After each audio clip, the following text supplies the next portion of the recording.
নমস্কার বন্ধুগণ, আজকে যে গল্পটা আমি শোনাবো বাংলায় শোনাবো। আর আমি চেষ্টা করছি যে সমস্ত রিয়েল স্টোরি সবার কাছ থেকে কালেক্ট করে আমার চ্যানেলে আপলোড করার। আর আজকের যে গল্পটা এটা হচ্ছে আমার মামার গল্প। তো এই গল্পটা আমি আজকে শোনানোর আগে জানতে চাইবো আপনাদের কি ফিডব্যাক। আপনারা দুটো স্টোরি নিশ্চয়ই শুনেছেন, তো যদি ভালো লেগে থাকে তো প্লিজ আমার চ্যানেলটা শেয়ার করুন নিজের বন্ধুদের সাথে। তো চলুন শুরু করা যাক। আমার মামা মানে আমার মায়ের মেজো মাসির ছেলে। তো আমার মামার নাম হচ্ছে বিশ্বজিৎ। উনি আমার সাথে এই গল্পটা শেয়ার করেছেন। তো উনি আমাকে বলেছেন যে যে ঘটনাটা ঘটেছে, এই ঘটনাটা অ্যাকচুয়ালি যে দিদুন আমার মানে মামার যে মা, ওনার মারা যাওয়ার পরে। তো এই ঘটনাটা ঘটেছে 2022-এ। অ্যান্ড যখন ঘটেছে তখন খুব অদ্ভুত একটা সিচুয়েশন ক্রিয়েট হয়েছে। গল্পটা যখন মামা আমাকে ফোনে শুনিয়েছেন অ্যাকচুয়ালি, তো ফোনে শোনার সময় না লিটারালি আমার না একটা গুজ বাম্পস এসে গেছে যে এরকমও জিনিস হতে পারে। ইউনিভার্স যে কিভাবে কানেক্ট হয় কোনো জিনিসের সাথে, আমরা টাইম ট্রাভেল কিভাবে করি সেইটা যে কিভাবে হলো অ্যান্ড কেনই হলো সেটা কোনো ব্যাখ্যা আমরা পাইনি। তো আমাকে মামা বলল যে যখন এই ঘটনাটা ঘটে 2022 সালটা ছিল, ইয়ারটা ছিল। তো ওই সময়তে কি হয়, রাতের অলমোস্ট 2:56-57 এরকম টাইম হবে। তো মামা আর যে আমার মেজো মামা, ওরা দুজনেই একসাথে তখন থাকছিলেন। অ্যান্ড বড় মামা যিনি, উনি সেদিনকে অ্যাকচুয়ালি চলে গিয়েছিলেন, মানে উনি মোটামুটি চলে গেছেন, 4-5 মাস হয়ে গেছে। তো তারপরে আমার দু মামা একসাথে থাকছিলেন একটা বাড়িতেই। এবার রাত্রিরে যখন ছোট মামা যিনি বিশ্বজিৎ, যিনি আমাকে গল্পটা বলেছে ওনার সাথে হয়েছে, তো উনি আমাকে বললেন যে রাত্রে যখন উনি উঠেছেন তখন কিন্তু উনি ঘুমের মধ্যে ছিলেন না। মানে স্বপ্ন নয়, ঠিক আছে? ব্যাপারটা স্বপ্ন নয়, মানে উনি উঠেছেন, উঠে দেখছেন যে বিছানার মধ্যে যে ফোনটা রাখা আছে সেই ফোনটা উনি ইউজ করতেন 2020 সালে। আপনি বুঝতে পারছেন তো? মানে 2020 সালে একটা ফোন ইউজ করতেন, সেই ফোনটা উনি বিছানায় দেখতে পাচ্ছেন যে বিছানায় রাখা আছে। অ্যান্ড দেন তারপরে দেখছেন যে বড় মামা, উনি মানে মেঝেতে শুয়ে আছেন, ঘুমাচ্ছেন। আর মেজো মামা বিছানার কর্নারে শুয়ে আছেন। আর মাঝে দিদুনের বালিশটা রাখা আছে।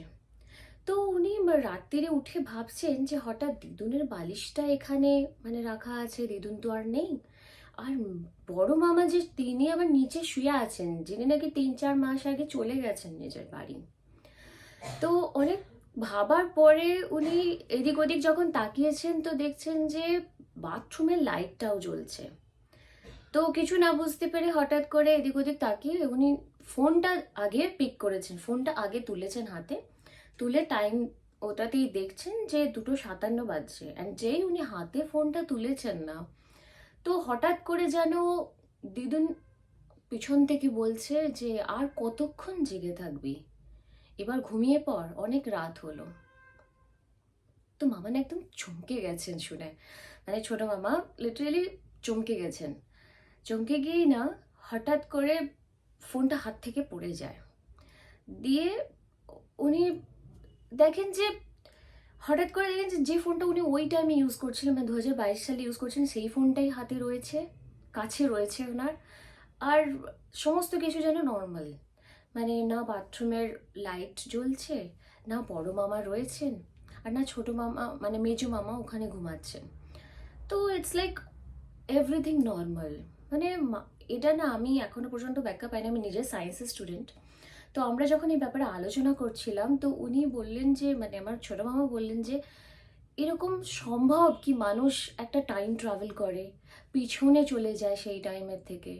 হয়তো সম্ভব, কারণ আমাদের ইউনিভার্স আর এই সমস্ত জিনিস না আমাদেরকে কানেক্ট করার চেষ্টা করে। আমি এই জিনিসটাকে প্যারানর্মাল হিসেবে বলবো না, বাট কিছু জিনিস থাকে, কিছু জিনিস থাকে like if there is a positive thing they will be negative also, right? তো যখন ওই জিনিসটা আমাদের সাথে কানেক্ট করার চেষ্টা করে, আমাদের সাথে কথা বলার চেষ্টা করে, হয়তো এই সমস্ত জিনিসগুলো হয়। অ্যান্ড সায়েন্স তার কাছেও এই জিনিসটার প্রপার ব্যাখ্যা নেই। আমার মামার কাছে আরও কিছু এরকম রিয়েল স্টোরিজ আছে, তো উনি আমাকে বলেছেন যে মানে আমার সাথে কিছু প্রুফ উনি শেয়ার করবেন। বাট দিদুনের যাওয়ার পর যে এরকমভাবে কানেক্ট হওয়া, দিদুনের আশা, ছেলের সাথে কথা বলতে যাওয়া, সব কিছুটাই যেন একটা মিলিয়ে মিশিয়ে একটা কানেকশন। মানে কিছু হয় না যে আমাদের কিছু জিনিস থাকে চলে যাওয়ার পরেও সোল থাকে, সোল যেটা যেটা চায় যে কানেক্ট হতে রিয়েল ইউনিভার্সের সাথে, মানুষের সাথে, চায় কিছু অতৃপ্ত কথা বলতে। তো এই জিনিসগুলো হয়, অ্যান্ড এগুলোর কোনো ব্যাখ্যা নেই। থ্যাংক ইউ সো মাচ আমাকে শোনার জন্য, আমাকে সময় দেওয়ার জন্য। অনেক অনেক ধন্যবাদ আপনাদেরকে। প্লিজ চ্যানেলটা শেয়ার করবেন আর সাবস্ক্রাইব করে যাবেন। এরকম অনেক রিয়েল স্টোরিজ নিয়ে আমি আসবো। আর আপনাদের কাছেও যদি কিছু স্টোরি থাকে রিয়েল, প্লিজ আমাকে পাঠান। আমার ডেসক্রিপশনে আমার মেল আইডি দেওয়া আছে। And if you guys have any real stories, you can share with me. So the mail ID I have already mentioned in my description box. Thank you. Bye.